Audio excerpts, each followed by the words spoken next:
Hay ciertas bandas que aparecen, pero que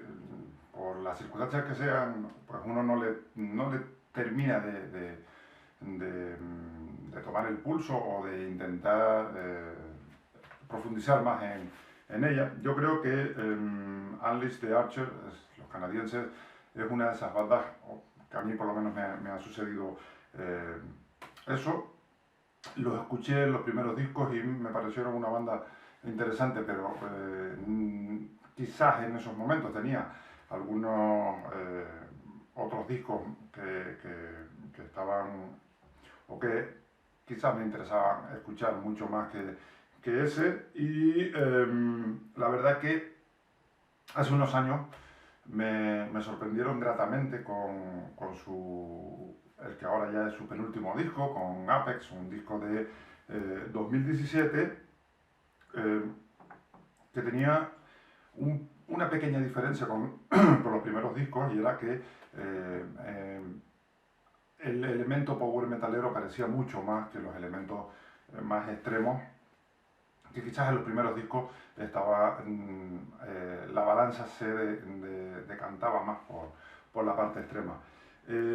Ahora vienen en 2020, 3 años después, con Abyss. Es curioso porque Apex es como el punto más alto de algo y Abyss es el abismo, lo más abajo de todo. Juega con eso, no por casualidad, sino porque este Abyss es una continuación del tema que trataban en Apex. Por eso también las portadas, aquí te dejo la nueva y bueno, de paso también te voy a poner un momento la anterior, verás que tienen algo que ver. Unos dibujos parecidos, aunque sí que es verdad que son unos, creo, si no me equivoco, son artistas diferentes los que plasmaron estas dos ideas, pero el concepto al final es el mismo, que juega con esa idea de los dos discos, que es la de ese enfrentamiento continuo entre el bien y el mal. También hay que decir que es el primer disco en el que ya definitivamente no aparece un bajista, que es el miembro justo que ha estado durante toda la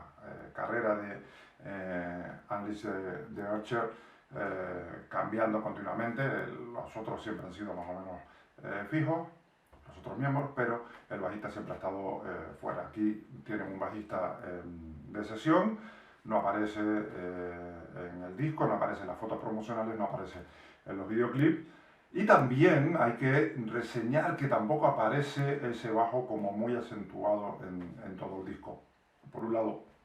si nos fijamos en el disco anterior, el bajo tenía una presencia importante, una presencia que acompañaba muy bien a esos toques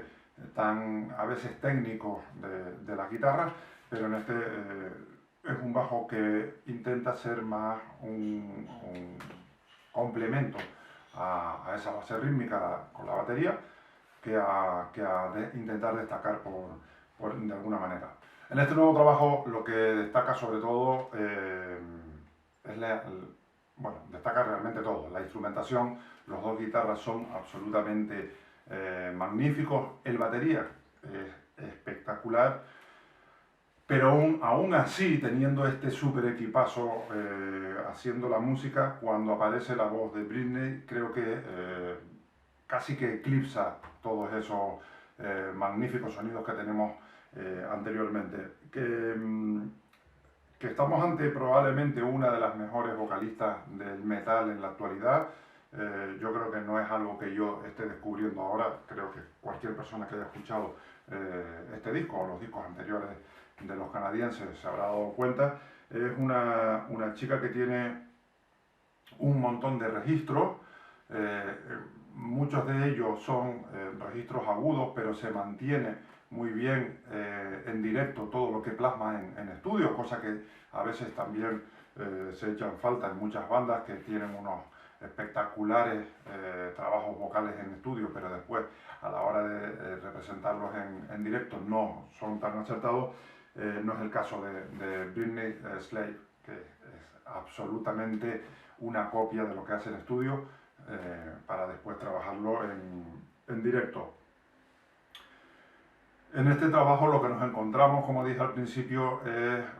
esta última, digamos, etapa de Atlas de Archer, es decir, una etapa más power metalera, incluso más power metalera que en Apex, aunque también incluyendo unos elementos nuevos, porque tenemos temas en los que o el disco se mueve entre momentos que son muy extremos a momentos que son muy hard rockeros, incluso AOR, pero si nos vamos a los temas concretos, yo tengo apuntados aquí unos cuantos que me gustaría destacar, como por ejemplo uno titulado Legacy, que comienza con unos blast beat donde se apoya en voces guturales de uno de sus guitarras, que también se repite también en Return to Me, donde se acerca a ese tema más a los toques de metaleros melódicos que tenían que sobresalían sobre todo en sus primeros trabajos. Hablando precisamente de Legacy, me gustaría reseñar que a mí la primera vez que lo escuché, y lo sigo escuchando y todavía me sigue recordando mucho, a una banda que, salvando las distancias porque son bastante diferentes, son los holandeses de Gathering, de la fabulosa vocalista Anek, ya no está Anek, pero sí que en el disco ese estaba y había un tema, no me acuerdo el disco, pero había un tema que se titulaba Liberty Bell, fue por la que yo conocía a The Gathering, y en The Legacy me recuerda mucho esa estructura vocal que lleva Britney, me recuerda mucho a la que usaba The Gathering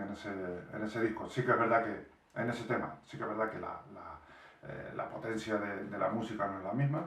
pero al menos a mí sí que me lo recordó. Reseñar también que el comienzo del disco, Waking Dreams, es un comienzo absolutamente espectacular, absolutamente inesperado, porque empieza con unas guitarras acústicas muy despacito, muy atmosférico todo, para dar ya inicio, después de unos 3-4 minutos de introducción espectacular, como he dicho, al primer tema de Abyss, que además salió ya como video single. Aquí en la descripción te dejo esos video singles, todos los que han sacado, para que los veas si no has escuchado el trabajo. Y ahí ya es cuando, con un grito potentísimo al principio y otro mucho más agudo y mucho más bestial a continuación, Britney ya demuestra el pedazo de vocalista que es. También decía que había momentos que son muy hard casi más AOR, como Through a Star o Carry the Flame, uno de los Through a Star, creo que es el tercer tema, y el Carry the Flame, ya casi terminando este disco, que continúa con esa línea típica que están teniendo algunas de las bandas de power metal actuales, de mezclar esos sonidos ochenteros, más suaves, con el power metal, y en este caso creo que está bien. Primero porque no se parece a esas bandas, y segundo porque bueno, el motivo por el que no se parecen precisamente es porque las guitarras son muy potentes, están haciendo ese toque AOR hard rockero, pero con unas guitarras súper potentes, y que ese toque, pues aparte de la voz y del ritmo que lleva la batería, pues también algunos sintetizadores ochenteros también que están pululando por ahí por el fondo, hacen que esos temas nos retrotraigan a esa década, pero las guitarras por su contra siguen teniendo una potencia descomunal, y eso es lo que yo creo que, por ejemplo, diferencia estos temas con otros cortes que utilizan más o menos esos sonidos ochenteros en otras bandas. Otro de los cortes que me gustaría reseñar, que también lo vas a tener aquí en la descripción, es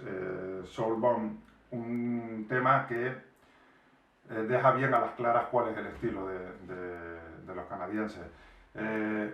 Una mezcla perfecta de power metal, una mezcla con el death metal melódico que han hecho durante toda su carrera también, mezclado con esos sonidos sintetizados, electrónicos, pero que hacen que todo el conjunto suene de maravilla, que no se entorpezcan esos distintos elementos, a veces demasiado distintos, como puede ser el death metal con la electrónica, pero lo fusionan de tal manera que no sentimos nunca esa sensación de que estén ahí pegados a la fuerza, sino que conviven muy bien todos esos elementos. También destacar otro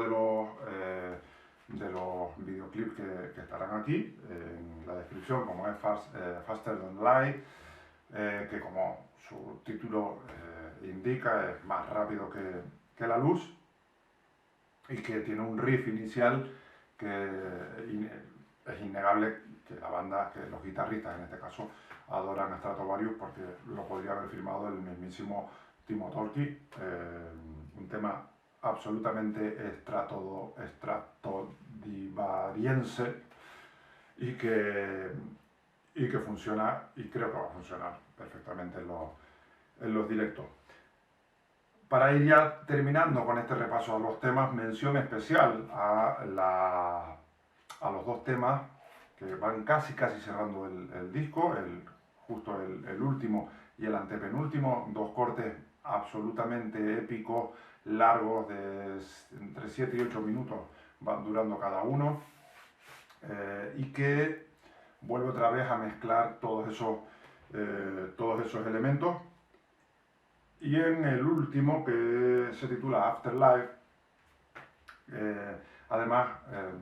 tiene la participación de Francesco Ferrini, que es el teclista de los extremos italianos Fresco Apocalypse, y que tiene ahí unas ambientaciones y unas orquestaciones que hacen todavía mucho mejor este disco. Es un disco que es largo, pero lo bueno que tiene, creo que, lo digo ahora de memoria, pero creo que está rozando la hora, pero no se hace largo, está tan bien compuesto que no se hace largo. Pero antes de meternos en cositas de lo bueno y de lo malo, o que yo diga cositas de lo bueno y de lo malo, nos vamos a esta sección de lo mejor y lo peor. Lo mejor, pues podría decir que es el disco, pero si intento ser un poquitito más concreto, me atrevería a decir que es algo que ya comenté un poquitito antes, que es esa combinación que hacen perfecta de todos esos elementos que han pasado por la vida de la banda, el power, el death metal melódico, ahora también esos elementos más ochenteros, elementos electrónicos, todos perfectamente combinados, sin que se note que son elementos distintos, sino que las transiciones de uno a otro, cuando las hay, son absolutamente naturales y suaves. Cuando los mezclan y superponen capas, quedan perfectos también. Y además de todo esto, que es ya un gran mérito, con eso componer temazos como los que han compuesto en este nuevo trabajo. Lo peor, pues complicado en discos como este es encontrar algo que sea malo, pero como yo soy siempre alguien que está continuamente fijándose en la posición de los temas dentro de los discos, creo que hay para mí un error, que es el corte ese que es titulado Through Star, que el que decía yo antes, que era con un sonido bastante hard rock AOR, que se encuentra justo el tercer corte, pero realmente es casi el segundo tema. Tenemos esa introducción, luego tenemos el tema que da título al disco y luego ya aparece ese corte. Creo que si hubiera estado en una posición más adelante, solamente en una, en el cuarto corte del disco, hubiera quedado muchísimo mejor. Porque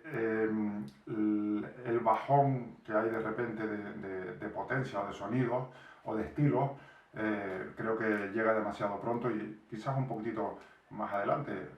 hubiera quedado perfecto. En definitiva, tenemos un discazo con una producción absolutamente perfecta a cargo de, creo que es de Jacob Hansen, una portada que, como dije, juega con el concepto de las letras de este trabajo y a la vez tiene una continuación en el trabajo anterior, en Apex, y a pesar de que se llama Abyss, a pesar de que aquel se llamaba Apex, y para mí aquel era el mejor disco de la banda hasta ese momento, creo que este no solamente va a ser uno de los mejores discos de 2020, sino que además yo creo que puede ser ahora mismo ya el mejor disco de Unless de Archer que han sacado en toda su historia, superando a la obra maestra también que es Apex. Complicado siempre cuando se sacan discazos como este preparar una siguiente obra. Los canadienses van a tener un trabajo demasiado difícil porque con Apex ya rozaron el sobresaliente, con Abyss están en el sobresaliente. La exigencia va a ser muchísima. No sé qué te ha parecido a ti este trabajo, a mí me parece, ya te digo, magnífico. En los comentarios espero que me lo pongas y ahí en todos esos comentarios estaremos pues hablando y dando nuestras opiniones, que pueden ser parecidas a la mía o pueden ser contrarias. Eso es lo bueno de la música, eso es lo bueno del power metal, pero sobre todo eso es lo bueno de este canal de Master of the Universe. Si te gustó esta reseña, le das al like, te suscribes si no lo has hecho y lo compartes con tus colegas, pero sobre todo lo más importante, con los que no son tus colegas. Y nos vemos en la próxima entrega de Master of the Universe. ¡Hasta luego!